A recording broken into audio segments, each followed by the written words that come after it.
Greetings to you, traveler. I am the modern druid, and welcome to this third concept of the delirium. Here, we will attempt to define the concept of libidinal economy. This concept was developed, or at least refined, by Bernard Stiegler, but it is rooted in the work of Sigmund Freud. The term libidinal economy refers to the fact that an individual or group of individuals can redirect a portion of their impulse energy, sexual desire, hunger, aggressiveness, etc., and postpone the satisfaction of those impulses, performing non-sexual, non-aggressive, and socially acceptable activities. Stiegler may have focused mainly on sexual drives, which is why he called it libidinal economy. If we include hunger and aggression as well in the economic process, it might be more accurate to speak about drive economy rather than only on the libidinal one. Freud, for his part, called this sublimation of the drives the social valorization of instinctual energy. According to Freud, a drive can follow different paths. It can be directly satisfied by having sex, masturbating, eating, fighting, etc. It can be repressed into the unconscious, but the effort to forget the drive, which can cause problems ranging from neuroses to psychoses and self-destructive behaviors. Or, thirdly, it can be sublimated.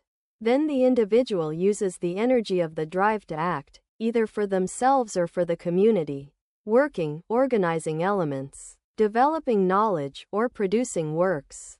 And those works or practices can be shared with peers.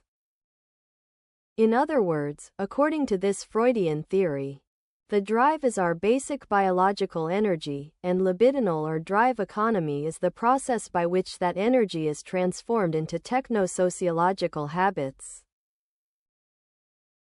Knowledges, for instance savoir-vivre, are, in this sense, the outcome of this transformation. So from this perspective, all human individuation is the result of a certain kind of economy of the drives. The way we redirect our drives toward shareable actions shapes the quality of our individuation. But also, by definition, drives economy is both individual and collective. We economize our drives in order to socialize our works. And this requires learning. It depends on a socio-technical context that provides the individual with education, habits, an environment as a matrix of possible channels through which they can produce and share works. To sum up, in the short term, the socio-technical milieu stimulates and supports the economy of drives in individuals.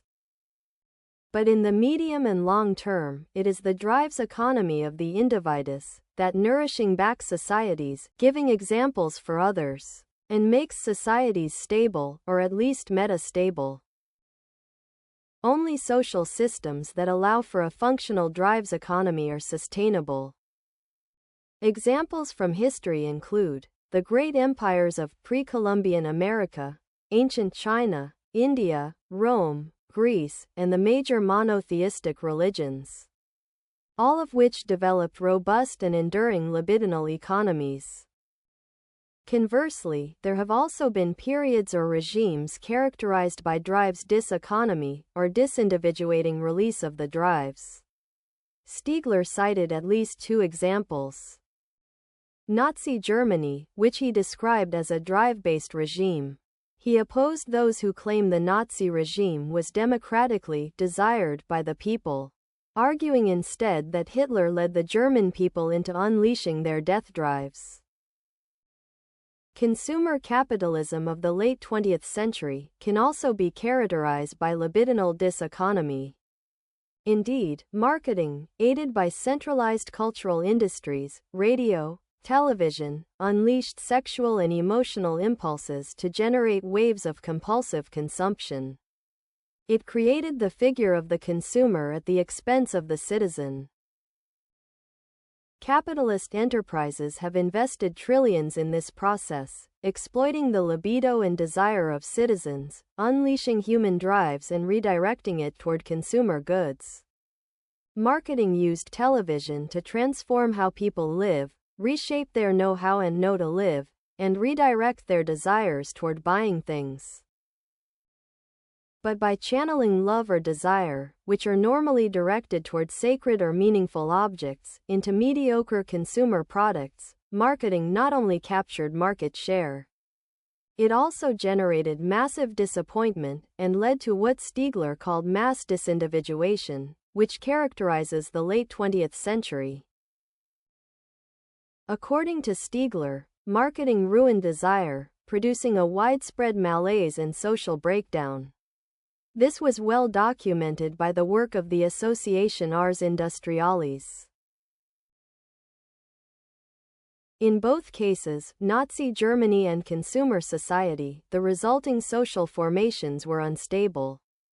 For Nazi Germany, this led to total war and self-destruction. For consumer capitalism, the outcome is psychological collapse in industrialized populations, witness the rise in behavioral addictions, mass shootings, and widespread mental health crises.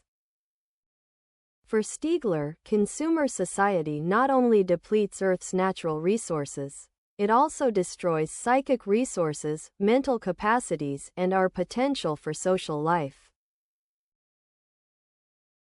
By contrast, if individuals invest their libidinal energy in social works, rather than in compulsive consumption, we imagine they cultivate love for the objects of their practice, and that they take care of those objects, of themselves, and of the world.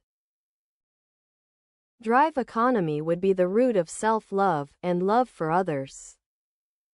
It pacifies social life and fosters stable, or at least metastable societies.